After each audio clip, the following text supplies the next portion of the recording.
Empowering Voices is live inside the studios of WVON, where two of Trinity's youth leaders, 14-year-old Whitney Wilkes and 16-year-old Marcus Griffith, have joined our senior pastor, Otis III, and radio host Cliff Kelley to sound off against youth violence. We are talking about a great event that's being hosted by the youth of Trinity United Church of Christ. Yes, the youth of Trinity United Church of Christ. And we've got two of these wonderful young people in our studio, along with another gentleman that I happen to know. He's Reverend Otis Moss III, who is the senior pastor. We'll let him talk too. But these people are just great. And it's an event that's coming up, and we want you to know about it because we want you to participate in it. Pastor, how are you, sir? I'm doing great, Cliff. It's good to see you. Good to see you again. You look great. Fantastic.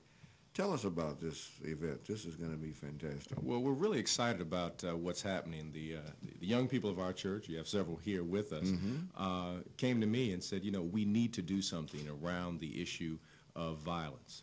And I said, well, let's run with it. They came to me. It was a rehearsal. Somebody was rehearsing and said, Rev, I need to talk to you.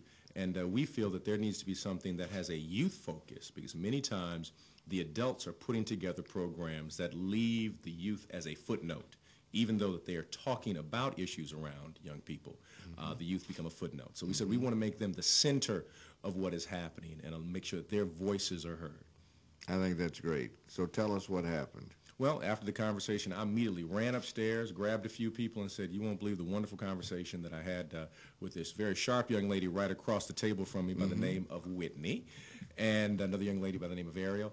And I said, let's move with this. And we started with what we could do the following Sunday and creating a prayer vigil on a Wednesday night, and eventually kind of evolved into this idea of how can we merge this community health issue with a public health and also an activism issue. And so bringing those three pieces together. One, that they claim their space, be able to articulate their pain. So we have devoted our Facebook page to where young people can begin to articulate how they are feeling, especially within the culture and technology that they're used to.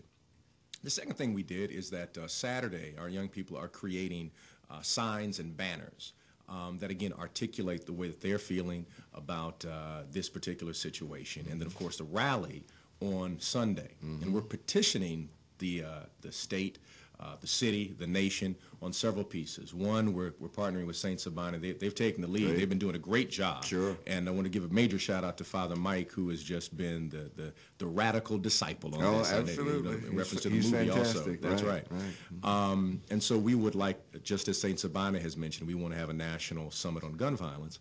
But we're also petitioning the city to say that if we can raise $49 million for the Olympics, then we can also raise the same amount of funds to ensure that between those hours of 3 to 6:30, that we have the necessary type of after-school programs, from conflict resolution to ensuring that we have the kind of teachers that are assisting our young people in their growth and development, and also bringing parenting classes into the discussion, along with making sure that we have the state and federal funds that are necessary to ensure that our young people develop into the people that we want them to be.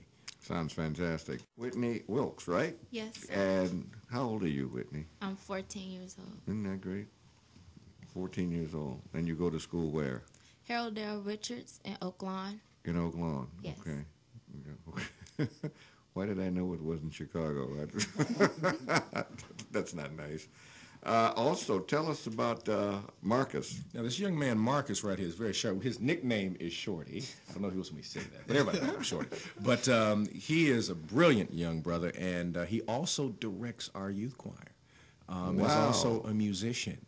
And he has been a tremendous leader at Trinity, and is a part of this effort. Matter of fact, he told me, I'm going to say this on the air.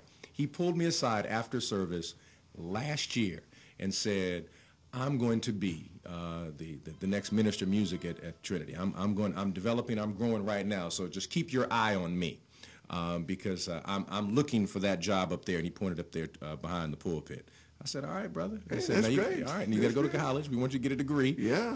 And I said, you're more than welcome. I'll hire you. I will definitely hire you. How did you come up with this great idea of having this rally and march, which is going to be on Sunday at 2:30? Whitney, you want to share with us? Yeah. Well, in a rehearsal that we had a couple of weeks ago, one of the sponsors came up to us and she said that she does not want to see any of us leave because it will hurt her. And after the rehearsal, a group of us got together and we said that we need to have something to stop the violence, to show other people that it's not just hurting their families, but it's hurting other kids. And it's making us scared to go to school, scared to walk down the street. And we're supposed to be comfortable going outside our door. So after the rehearsal that Saturday, we met up with Pastor Moss. We saw him walking down in the church, and we told him that these are our thoughts on the violence in the world right now, and we need to do something to stop it. Marcus, tell us how you feel about this. I feel that Whitney and the rest of the choir made a smart and a courageous step, because I mean it's getting to the point where all of the youth are dying or getting hurt, and I mean that we're supposed to be the future of the black community, black people. And I mean, if there's no more youth, then our people are just wiped out. Can you give us any indication, as a person who is 16 years of age, and you may be in the same, you obviously are in the same age group as they are, is there something you can tell them, if they would listen, that would bring them out of this disastrous situation we're in? There may be something we don't see as adults. Well, I think some people are just so upset and hurt that Is it a lack of hope? I believe so. I believe it's a lot of hate and anger that just builds up. From what? From, I guess, people they've never experienced love or what, you know. I guess. The church recommends certain things for your child's safety. Tell us about Correct. some of those. What we're doing is we've created some flyers also that we're passing out in the community that is basically tips for safety for families, that if you want to keep your children safe, to make sure that you're walking with your child to and from school, teaching your child the importance of course, not speaking to strangers and things of that nature. But also, we want to break this code of silence, this idea of stop snitching, which is destructive to the development of our young people, and let them know that this is their community. We're going to take some calls for our guest, and let's go to Glenda. My comment is they want to be disciplined, and they have to be taught how to respect themselves, because you cannot love someone else if you don't love yourself first. And that does not come from buying them gym shoes and clothing. It comes from teaching them how to have self-respect for themselves and the communities that they live in. Well, I think you're okay, Glenda. Thank you so much, my dear. Appreciate it. Okay. Who wants to respond? Whitney is going to respond. Whitney?